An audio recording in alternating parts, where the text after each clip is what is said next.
Ya baik, Assalamualaikum warahmatullahi wabarakatuh. Selamat pagi saudara pendengar di mana saja Anda berada. Ya, berjumpa kembali pagi hari ini dengan sajian informasi Tanah Laut Menyapa untuk edisi hari ini, hari Kamis ya, tanggal 28 Januari 2021 ya. Masih di bulan Januari ini, namun di akhir-akhir ya.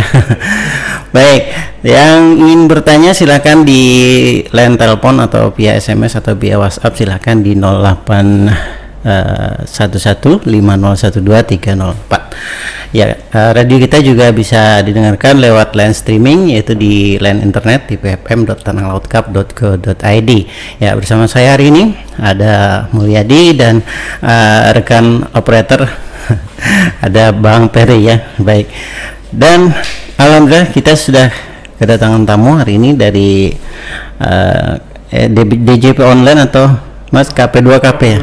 KP2KP Peleihari. Kantor pajak Peleihari lah bahasa. Kantor pajak Peleihari biar lebih mudah diingat ya. Dan ini sudah di akhir bulan, Mas ya. Sudah di akhir bulan, dan ada apa di akhir bulan? Sedangkan tamunya hari ini DJP Online atau dari perpajakan. Nah, mungkin nanti kita gali lebih jauh tentang tema kita hari ini tentang lapor SPT. Nah, ayo lapor SPT ya. Nah, kalau apa namanya? Tanah laut itu ayo berinteraksi, Mas ya. Untuk pembangunan tanah laut. Nah, kalau ini yuk lapor SPT ya, lebih awal lebih baik katanya. Nah, untuk membahas itu lebih lanjut nanti kita akan gali bersama Pak Muhammad Rizky Saputra ya. Beliau dari DJP Online atau pajak Peleihari tadi ya, atau P2KP Peleihari ya. Beliau lahirnya di Banjarmasin tanggal 16 Desember 1998 ya, masih muda tentu ya. Pak masih jomblo tuh sudah menikah Pak? Lagi proses Pak. Oh, lagi proses. Oke. Baik Pak, silakan mungkin untuk membahas tema kita hari ini kita dijelaskan sedikit dulu tentang ini, mengapa harus lapor atau nanti sanksinya apa, silakan Pak. Oke, izin Pak memulai percakapan hari ini. Tema yang kita angkat hari ini itu terkait yuk lapor SPT lebih awal lebih nyaman. Seperti tahun-tahun sebelumnya, tahun baru tentu semangat baru, yang mana kita juga sebagai wajib pajak juga harus berkewajiban menyampaikan SPT tahunan kita, yaitu sesuai jargonnya lapor SPT lebih awal lebih nyaman. Sebenarnya kalau dipikir-pikir ada yang bertanya apa sih gunanya SPT ini, kenapa setiap tahun laporan, itu kenapa?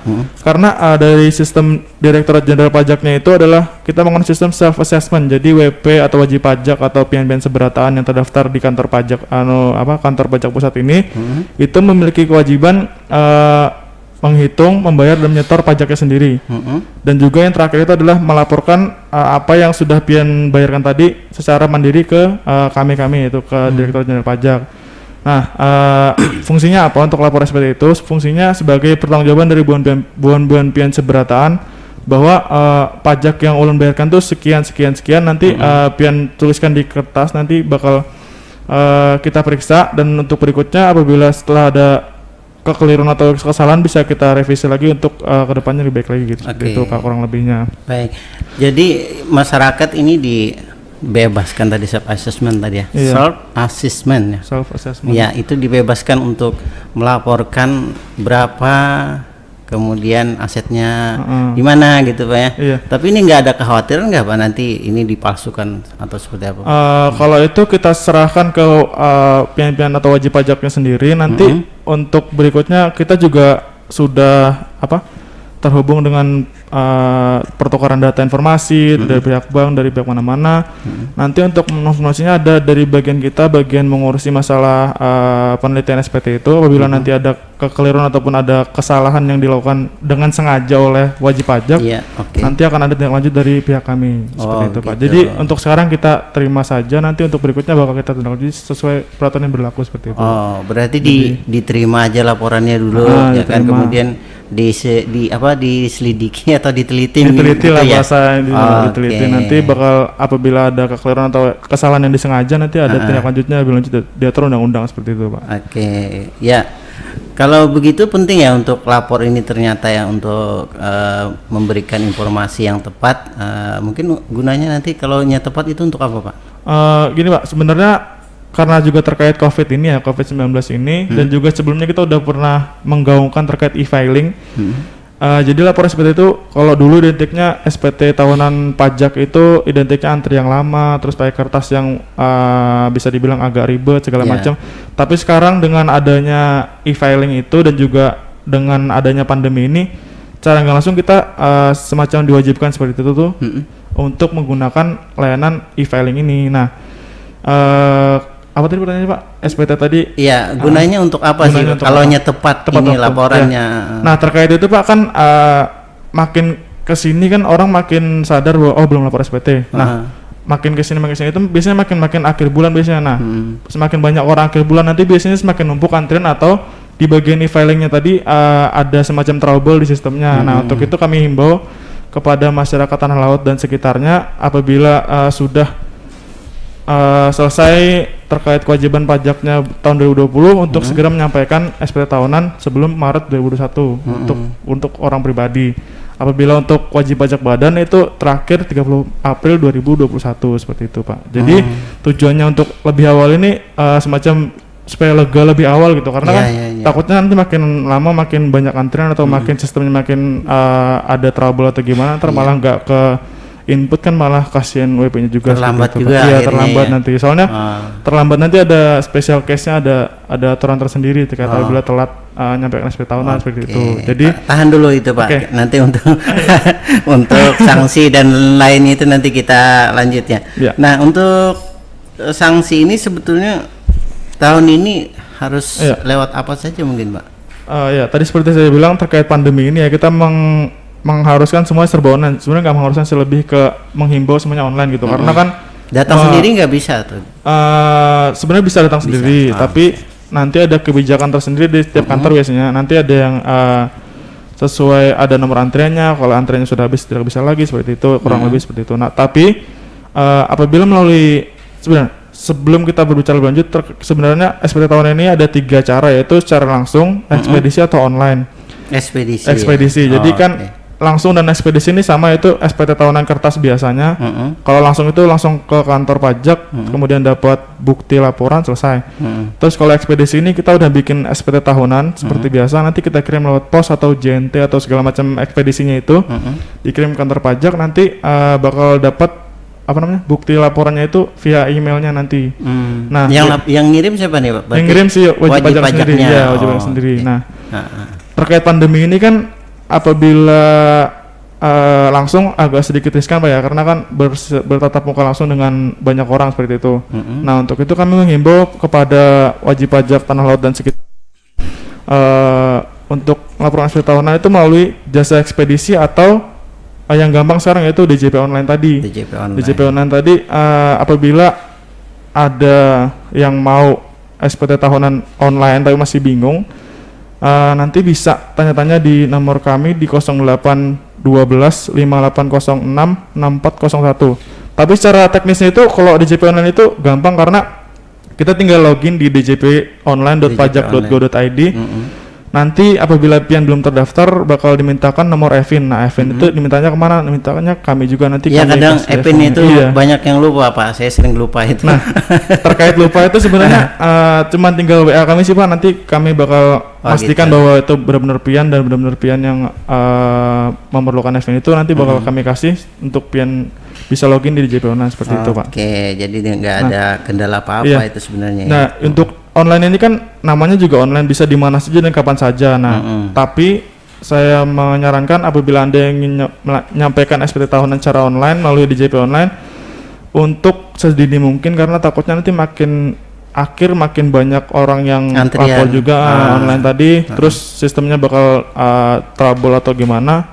Makanya saya sarankan untuk pian-pian seberatan laporan SPT tahunan lebih awal lebih nyaman seperti itu Pak. Siap, jadi gak susah-susah nanti ya. Kita temukan banyak kalau bayar-bayar itu ya tentu antriannya sangat panjang. Iya benar. Nah gini Pak, kalau tadi apa ya sampai lupa saya nih.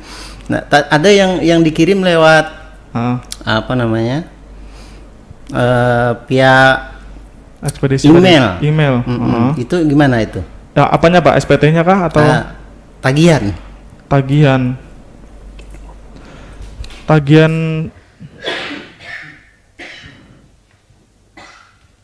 maksudnya seperti apa tagihannya Pak? Ada biasanya dikasih tagihan lewat email, bahkan ada lewat pos Pak itu Pak. Untuk tagihan pajak. Kalau untuk kita self assessment tadi Pak, bentuknya kita nggak ada, paling semacam menghimbau sih Pak, apabila belum membayarkan pajaknya untuk UMKM nanti agar disetorkan sebelum pian melaporkan SPT tahunan, karena yang dilaporkan SPT tahunan itu adalah pembayaran pian selama tahun 2020. Jadi apabila ada pian belum bayar tahun 2020 untuk segera dilunasi untuk kemudian lapor SPT tahunan, seperti itu Pak mungkin. Oke, jadi itu ada jenis pajak lain mungkin Pak ya? Iya. Seperti radio mungkin kadang-kadang ada tagihan pajaknya Pak. Iya, itu untuk badan Pak ya, tapi kita yang ngomongin sekarang untuk yang orang pribadi dulu, seperti itu. Oke. Baik Pak, sebelum lanjut mungkin kita jeda dulu Pak ya. Oke, siap Pak. Dengan sebuah lagu berikut nih. Rekan dengar yang ingin bertanya silakan dihubungi lewat line telepon kita.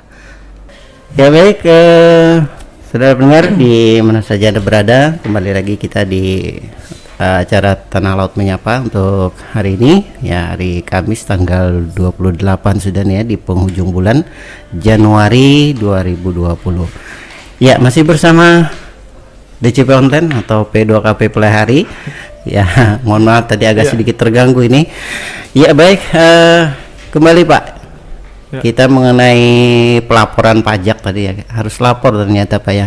Mungkin yang jenis-jenis pajak yang harus dilaporkan ini apa aja sih mungkin Pak?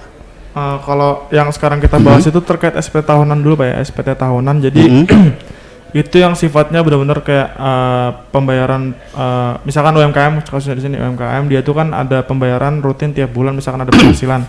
Nah itu nanti dilaporkan atas pembayarannya itu, jadi laporan atas pembayaran. Tapi ada juga kayak contohnya PNS atau TNI atau Polri ataupun pihak-pihak karyawan-karyawan seperti itu juga atas pemotongan pajak yang dilakukan oleh bendaharanya itu wajib juga menyampaikan SPT tahunannya, yaitu dengan formulir yang tentu berbeda dengan UMKM.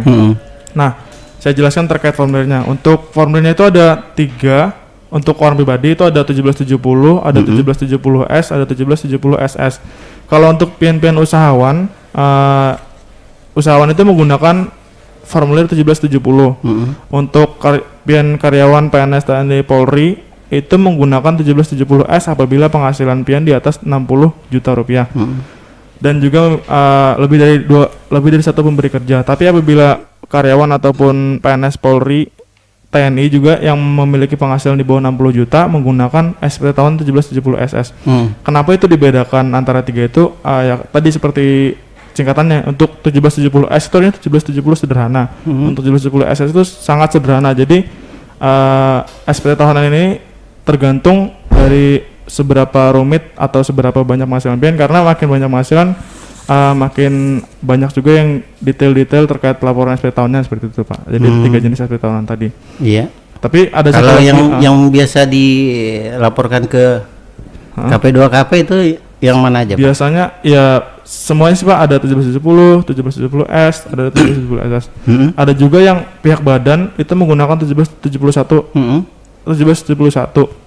Jadi sama seperti orang pribadi, untuk badan itu emang sifatnya tahunan juga. Jadi atas penghasilan atau pembayaran pajak setahun terakhir itu dilaporkan melalui formulir 1771 tadi. Seperti itu. Oke, jadi memang ada beberapa jenis pajak yang perlu kita pahami itu Pak ya. Nah, bukan cuman pajak orang pribadi, kemudian ada juga pajak perusahaan, badan dan atau perusahaan Pak ya. Badan atau perusahaan gitu. Oke, baik. Kalau telat juga mungkin Pak, ini gimana Pak? Lapornya telat ini mungkin seperti apa sanksinya? Untuk telat lapor itu sesuai pasal 3 ayat 3 huruf B Undang-Undang KUP nomor 6 tahun 1983 sebagaimana diubah terakhir Undang-Undang 16 tahun 2009 menyebutkan bahwa batas akhir penyampaian SPT tahunan itu adalah paling lama 3 bulan setelah akhir tahun pajak. 3 bulan. Jadi apabila orang pribadi, maksudnya kayak ulun pian seberatan yang diri sendiri ibaratnya orang pribadi itu paling lama nyampaikannya itu di tanggal 31 Maret 2021. Nah, apabila lewat batas waktu itu sesuai pasal 7 ayat 1 UU KUP tadi dikenai sanksi administrasi berupa denda sebesar Rp100.000. Jadi untuk menghindari denda itu ulun sarankan apabila pian seberatan yang untuk PNS, TNI, Polri itu kan harus ada bukti potong ya. Nah, apabila sudah memiliki itu segera dilaporkan SPT tahunan agar menghindari sanksi ini. Takutnya nanti kelupaan terus jadi telat, jadi ada sanksinya seperti itu, Pak. Oh, jadi nanti bisa nambah jadinya pembayarannya, Pak ya. Iya. Karena ada tambah sanksi tadi. Iya, sanksi telat tadi, Pak. Oke, baik. Kemudian ini tadi saya lupa lagi nih, ada sudah di kepala saya nih ternyata tadi lupa. Baik, lanjut mungkin ke masalah berikutnya terkait lapor tadi. Apabila telat, adakah kemungkinan pelanggaran lain? Ya ada mungkin sih Pak, mungkin kemungkinannya itu ada beberapa. Yang pertama itu ada tidak lapor SPT tahunan, mungkin lupa atau lupa mungkin. Yang berikutnya ada melaporkan tapi data yang disampaikan tidak benar, tidak valid ya. Melakukan pelanggaran melakukan pelanggaran tidak lapor SPT tahunan dan menyampaikan tidak benar untuk pertama kali. Dengan sengaja tidak melaporkan tidak benar, coba-coba untuk melaporkan SPT tahunan dengan tidak benar untuk pengajuan restitusi atau kompensasi dan atau kredit pajak. Kemudian mengulangi pelanggaran-pelanggaran tadi untuk pertama kalinya. Kemudian yang terakhir, masing-masing itu memiliki sanksi mulai dari sanksi administrasi kenaikan hingga pidana penjara. Jadi untuk sanksi yang paling ringan itu telat lapor itu ada sanksi denda tadi administrasi, tapi ada juga paling maksimal nanti ada pidana penjara apabila ada pelanggaran lebih lanjut seperti yang itu, lebih berat ya. Lebih berat nanti ada aturan undang-undang seperti itu. Iya, istilah penggelapan pajak itu mungkin termasuk Pak ya. Lebih ke laporan seperti ini sih Pak, ada disalahkan atau tidak benarkan itu termasuk itu Pak. Bukan kalau penggelapan pajak itu sudah dibayarkan ya. Iya. Beda, Pak. Baik. Nah, tadi saya sudah mulai ingat nih tadi yang pengen saya tanyakan. Saya ini perlu lapor nggak? Mungkin kalau misalnya yang dilaporkan ini nggak ada gitu. Oh gitu ya. Itu tadi saya. Jadi misalkan pian seberatan UMKM atau pian yang bekerja tapi mungkin sejak awal tahun tidak dikerjakan lagi misalkan ya, itu tetap wajib SPT tahunan selama status pian aktif gitu di NPWP-nya. Nanti kan pian bisa PA kami statusnya aktif atau tidak aktif. Kalau tidak aktif tidak perlu nyampe SPT tahunan, tapi apabila aktif walaupun misalkan tidak ada penghasilan atau sedang tidak bekerja lagi, itu tetap wajib lapor SPT tahunan walaupun SPT tahunan nihil gitu. Tapi nanti untuk berikutnya apabila memang tidak ada penghasilan atau pekerjaannya berganti atau tidak bekerja lagi, nanti bisa dilakukan perubahan data ke kantor pajak terdekat seperti itu Pak.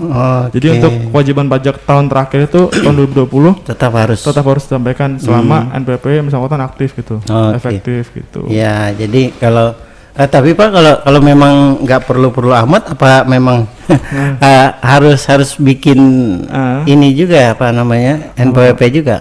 Untuk NPWP kan syarat ada beberapa keperluan Pak. Salah satunya mungkin untuk melamar kerja perlu NPWP. Kemudian untuk pengajuan investasi juga perlu NPWP juga, dan juga untuk hal-hal lain gitu. Jadi kemungkinan besar NPWP ini diperlukan oleh semua orang yang salah satunya ingin bekerja atau ingin memiliki tambahan modal ke bank seperti itu Pak. Ya, syaratnya ada NPWP ya gitu Pak bahasanya. Ya, nah itu kenapa rata-rata kan orang bikin NPWP terus kemudian ada yang entah lagi tidak bekerja atau lagi apa. Nanti silakan untuk lakukan pengajuan non efektif apabila benar seperti itu. Apabila tidak dilakukan non efektif tadi, kewajiban pajaknya tetap jalan, misalkan kewajiban SPT tahunan, kewajiban lain-lainnya tetap jalan seperti itu. Jadi apabila pian tidak bekerja atau lagi tidak memiliki penghasilan, nanti untuk dilakukan perubahan data, nanti kami teliti lagi lebih lanjut seperti itu. Oke. Ya, jadi ya jangan sembarangan juga ya bikin NPWP. Karena ada kewajiban yang harus dilaksanakan ya. Nah, untuk lapor sendiri kemungkinan Pak ini ada sanksi yang jelas nggak? Mungkin dijelaskan nih satu-satu tentang tadi ini ada kemungkinan apa apabila melanggar daripada salah satu yang ada poin-poin ini Pak. silakan. Ya, untuk yang poin tidak lapor SPT tahunan dan laporan tapi tidak benar untuk pertama kali sesuai pasal 13A itu disebutkan wajib pajak yang karena kealpaannya tidak menyampaikan atau menyampaikan namun tidak benar SPT tahunannya sehingga menimbulkan kerugian pada negara tidak dikenai sanksi pidana apabila kealpaan tersebut baru pertama kali terjadi. Namun wajib pajak wajib melunasi kekurangan pembayaran pajak ditambah sanksi administrasi berupa denda kenaikan sebesar 200% dari jumlah pajak yang kurang dibayar yang ditetapkan melalui penerbitan SKPKB. Jadi nanti apabila poin bagian tidak lapor SPT, melaporkan tidak benar, untuk yang tidak pertama kali tadi ada sanksi kenaikan sebesar 200%. 200%. Yang mana itu didasarkan melalui penerbitan surat ketetapan pajak kurang bayar, nanti terbitkan dari pihak kami. Nah untuk poin dengan sengaja tidak lapor atau melaporkan tidak benar tadi, sesuai pasal 39 ayat 1 Undang-Undang KUP dikenai sanksi pidana dengan pidana penjara maksimal paling singkat 6 bulan dan paling lama 6 tahun dan denda paling sedikit 2 kali jumlah pajak terutang yang tidak atau kurang dibayar dan paling banyak 4 kali jumlah pajak terutang yang tidak atau kurang dibayar. Nah kemudian untuk poin coba-coba untuk melaporkan SPT tahunan dengan tidak benar untuk pengajuan restitusi dan atau kompensasi dan atau kredit pajak itu sesuai pasal 39 ayat 3 UU KUP dikenai sanksi pidana yakni pidana paling singkat 6 bulan dan paling lama 2 tahun dan denda paling sedikit 2 kali jumlah restitusi yang dimohonkan atau dikompensasi atau pengkreditan yang dilakukan dan paling banyak 4 kali jumlah restitusi yang dimohonkan. Nah untuk poin yang terakhir melakukan pengulangan pada bagian kesalahan tadi pengulangan itu dikenai sanksi sesuai pasal 38 Undang-Undang KUP yakni nyatakan WP tidak lapor SPT atau lapor tapi tidak benar dan menimbulkan kerugian pada negara. Perbuatan tersebut dikenai denda paling sedikit 1 kali jumlah pajak terutang yang tidak atau kurang dibayar dan paling banyak 2 kali jumlah pajak terutang yang tidak atau kurang dibayar atau dipidana kurungan paling singkat 3 bulan atau paling lama setahun. Wah. Jadi ada sanksinya beberapa, denda ada kenaikan dan juga yang paling pidana. Ada pidana jadi Pak. Okay. Ada jumlah tertentu gak Pak untuk dikenakan sanksi pidana ini Pak? Jumlahnya mungkin ini tadi kan gak masalah. Atau secara umum saja mungkin ya? Ini nanti kan sesuai saya bilang tadi nanti pian lapor SPT tahunan nanti kita teliti apabila ada kesalahan. Kita kan based on data, kalau datanya tidak sinkron atau tidak benar nanti bakal kami tindak lanjuti gitu dengan sistem yang ada di DJP ini seperti itu Pak. Jadi nggak ada untuk batasan besarnya nggak ada ya. Lebih ke based on data sih seperti itu Pak. Oke, baik. Kita lanjut lagi Pak setelah iklan berikut mungkin. Ya, 102,3 tetap bersama kami di Radio Tuntung Pandang. Ya baik, saudara mendengar di mana saja berada, masih dengan kami ini KP2KP Pelihari ya, untuk ayo lapor. Ya jangan sampai lupa ya nih. Sampai tadi kita dengar ada penjelasan beliau itu tentang sampai-sampai sanksinya itu dengan pidana ya itu, tapi itu terakhir Pak ya, setelah melalui penelitian yang tepat tentunya dari KP2KP Pelihari atau dari perpajakan sendiri. Nanti kalau sudah penelitian itu Pak, di mana Pak mungkin Pak? Oleh siapa maksud saya? Kalau itu nanti jatuhnya kita ke kantor pajak di atas kita ya, kantor pajak Banjarbaru. Nanti apabila diperlukan lanjut ke unit atasnya lagi gitu. Jadi kalau untuk sanksi ini agak berjenjang gitu Pak untuk prosesnya. Jadi nggak serta-merta kita bilang oh ini salah terus kita jatuh sanksi, nggak gitu. Jadi hanya tetap ke berjenjang tadi. Gitu. Akhirnya setelah ke paling atas nanti kemudian ditemukan pelanggaran ini kemana dulu Pak? Apanya langsung prosesnya ke orangnya diberitahukan dulu, disuruh perbaiki gitu ya? Lebih ke nanti ada semacam forum kayak mengonfirmasi gitu ini gimana. Nanti kalau emang terbukti salah atau nyampaikan tidak benar tadi bakal lanjut ke sanksi tadi Pak, seperti itu. Dalam artian ini masih dalam pendekatan representatif gitu ya. Ntar minta apa namanya konfirmasi gimana atau gimana, nanti kalau emang terbukti kayak gitu baru sanksi. Baik. Nah kemudian kita terakhir ini tadi saya rada-rada agak takut juga nih kalau sampai akhirnya kena sanksi sanksi pidana itu tadi ya. Makanya bagi rekan dengar yang mungkin sudah punya saat ini kewajiban untuk lapor, ya segera saja lapor, mumpung untuk konsultasi itu terbuka lebar juga Pak ya, untuk para lapor juga. Jangan hanya lapor, jadi lapor dengan benar sebetulnya. Dengan benar, tidak salah lah. Jangan sampai direkayasa apalagi ya. Itu, ya. Baik Pak, mungkin ada informasi lainnya Pak kita untuk pelaporan ini, silakan Pak. Nah untuk ini agak sedikit melenceng dari pelaporan. Ini ada info terkini terkait materai, yaitu biaya materai sesuai Undang-Undang Nomor 10 Tahun 2020 tentang biaya materai, terhitung mulai 1 Januari 2021. Materai yang dulunya ada 2 tarif 3.000 dan 9.000 menjadi tarif tunggal yaitu 10.000. Jadi untuk kegiatan surat nyurat atau pembuktian itu menggunakan materai 10.000 sejak 1 Januari 2021. Ya. Nah, tapi apabila karena sekarang ini infonya masih belum rilis ya untuk 10.000. Nah, untuk aturannya itu terkait penggunaannya itu seperti apa? Sesuai undang-undang tadi juga diinfokan masih tetap berlaku untuk materi 3.000 dan 6.000 sepanjang sesuai dengan ketentuan. Yang pertama itu minimal penggunaan materi 9.000 dan juga pemakaiannya tidak boleh tumpang tindih atau serong-serong gitu, jadi harus sejajar antara 1, 2, 3 atas bawah atau kiri kanan harus rata gitu, nggak boleh tumpang tindih, nggak boleh serong-serong, jadi harus benar itu lurus ya. Lurus. Dan juga nanti untuk tanda tangan atau capnya itu dikenakan semuanya gitu. Jadi misalkan ada 3 materai, 3-3-nya kalau bisa dikenakan tanda tangannya atau capnya. Itu. Bersusun. Ya, bersusun itu dalam artian horizontal atau vertikal sama gitu. Jadi tapi nggak boleh tumpang tindih. Tumpang tindih nggak boleh. Jadi harus ya mepet nggak apa-apa, tapi jangan tumpang tindih gitu. Tapi agak susah Pak nanti mengkenakan. Nah, untuk susahnya tuh mending bisa menggunakan yang 2 materai aja, 6.000 dan 3.000 atau 6.000 dan 6.000 gitu. Jadi kan dua materai bisa tuh tanda tangan. Kalau 2 masih mudah Pak. Kalau 3 agak ribet sih. Agak ribet, kecuali capnya gede banget. Dan juga untuk pemakaiannya ini dokumennya dulu kan di atas 1 juta kena materai 3.000, terus di atas 2 juta dikenakan 6.000. Tapi untuk sekarang dokumen yang ada nilai uangnya di atas 5 juta saja yang dikenakan materai 10.000 ini, dan juga dokumen-dokumen lain seperti surat nyataan, surat risalah lelang dan sebagainya dipakai sebagai bukti di pengadilan itu menggunakan materai 10.000 juga. Jadi terhitung 1 Januari sesuai Undang-Undang Nomor 10 itu menggunakan tarif 10.000 tadi. Ya, mungkin baik. Itu Pak info terkininya. Ya, jadi materai ini untuk saat ini belum ada yang 10.000 itu Pak ya. Udah ada, cuma masih belum dirilis dari pihak posnya Pak, seperti itu. Ada nanti, ya tapi belum rilis. Nanti mungkin bisa digunakan materai-materai yang 3.000 dan 6.000 tadi sesuai dengan ketentuan minimal 9.000 dan letaknya harus sejajar, nggak boleh numpuk, nggak boleh sorong seperti itu. Dan dikenakan semuanya gitu materainya. Itu untuk kejelasan hukumnya ini memperkuat materai ini salah satunya Pak ya. Iya. Bagus sekali nih untuk info materai yang saat ini kita memang agak kesulitan untuk karena masih belum dirilis tadi mendapatkan yang 10.000.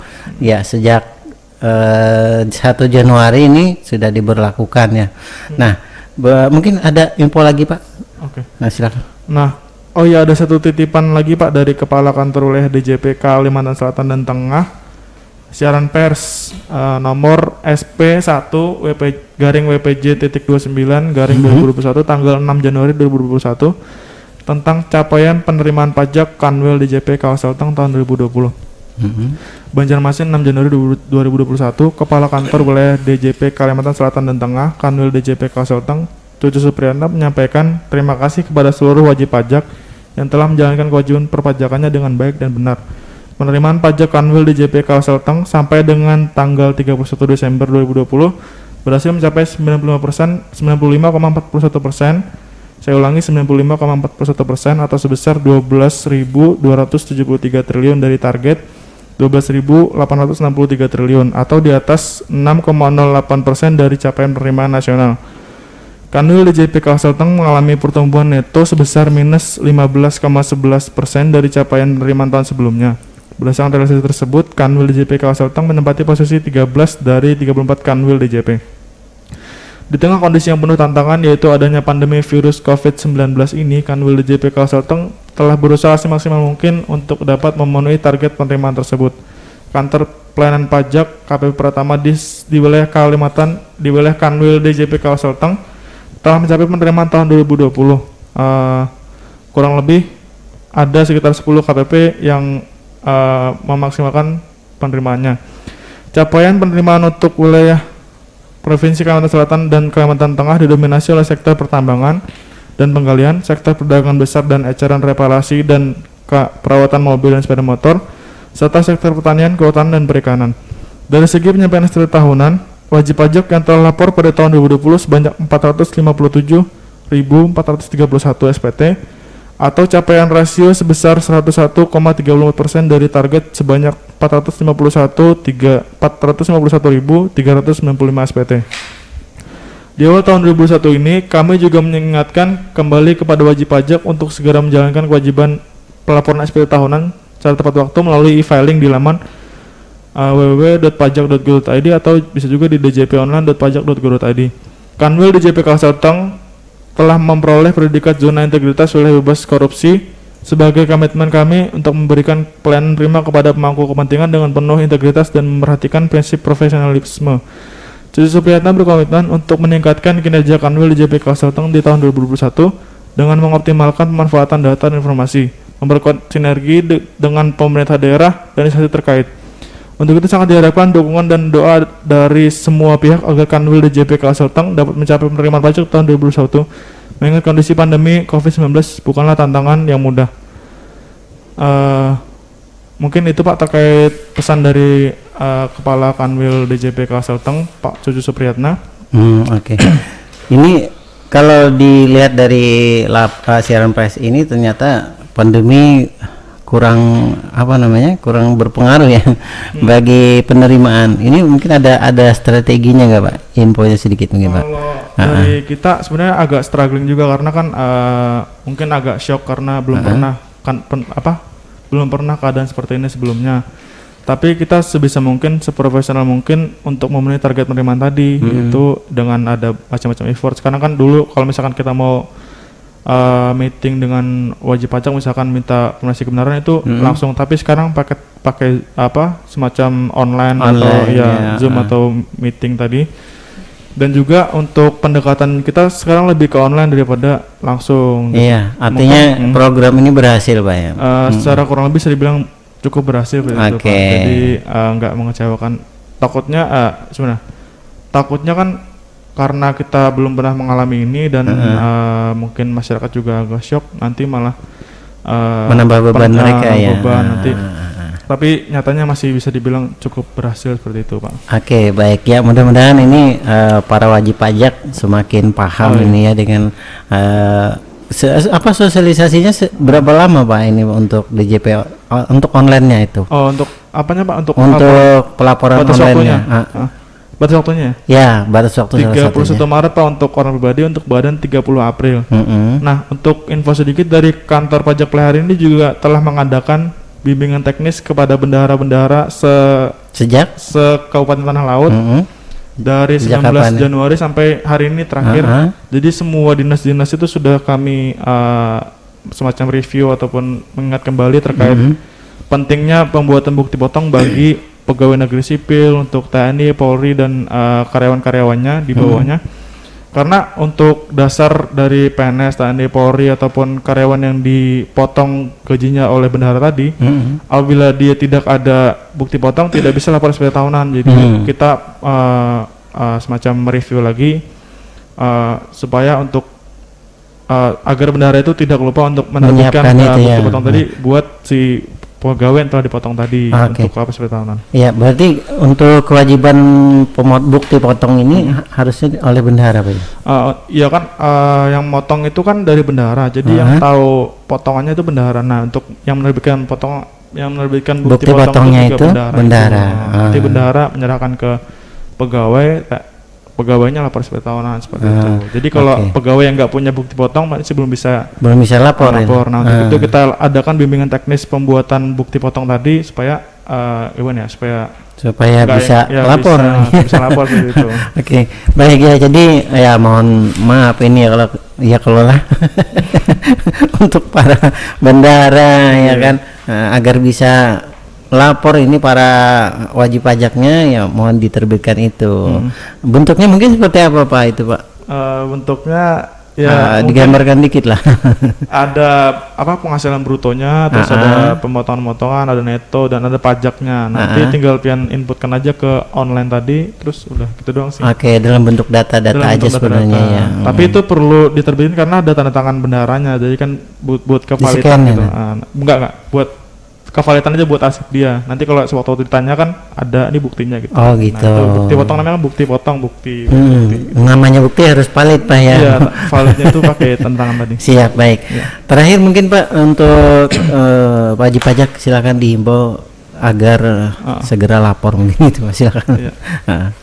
Ya tadi saya bilang untuk prinsip dari perpajakan ini self assessment.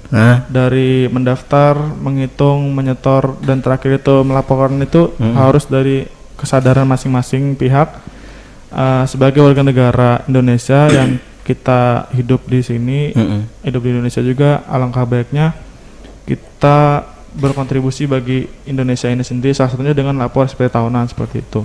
Karena lapor SPT tahunan ini lebih awal, lebih nyaman. Ya jangan lapor aja Pak, bayar. Iya, bayar. Dan juga lapornya juga harus yang benar, jangan. Iya betul.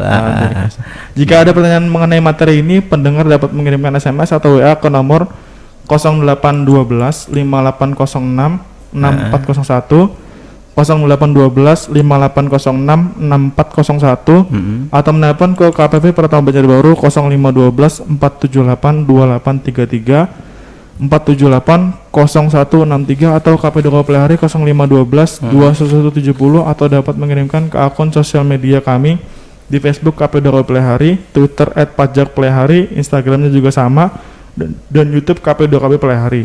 Oke, sudah banyak fasilitas yang disediakan oleh KP2KP untuk bisa mengakses lebih mudah Pak ya informasi yang diperlukan oleh wajib pajak itu sendiri, khususnya mungkin mengenai ayo laporin ya.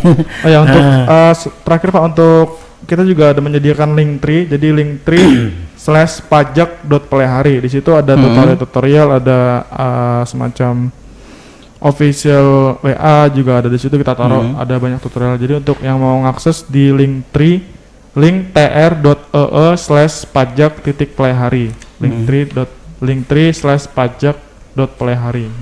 Itu di internet Pak ya? Iya, di internet itu. Bukan SMS atau? Enggak, itu di googling sendiri gitu. Nanti muncul banyak link-link gitu untuk buat tutorial.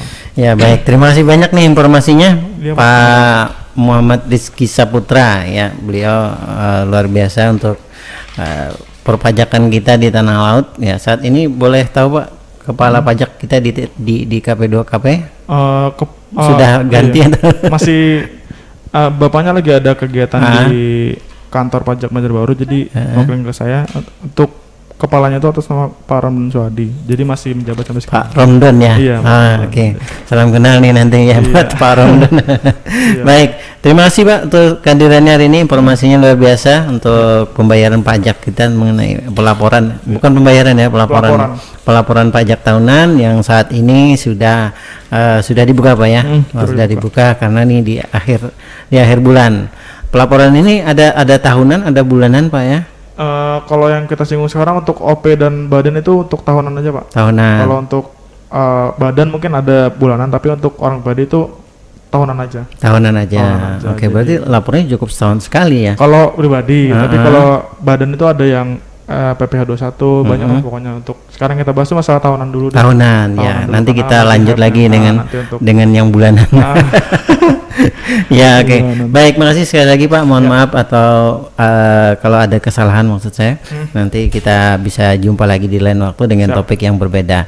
Dan terima kasih juga buat rekan dengar yang sudah mendengarkan. Ya, semoga mendapatkan pencerahan dan mungkin manfaat dari apa yang kita sampaikan. Ya, sampai jumpa di lain waktu dan kesempatan. Saya yang bertugas Mulyadi mohon undur diri dan pamit dari ruang dengar Anda. Wassalamualaikum warahmatullahi wabarakatuh.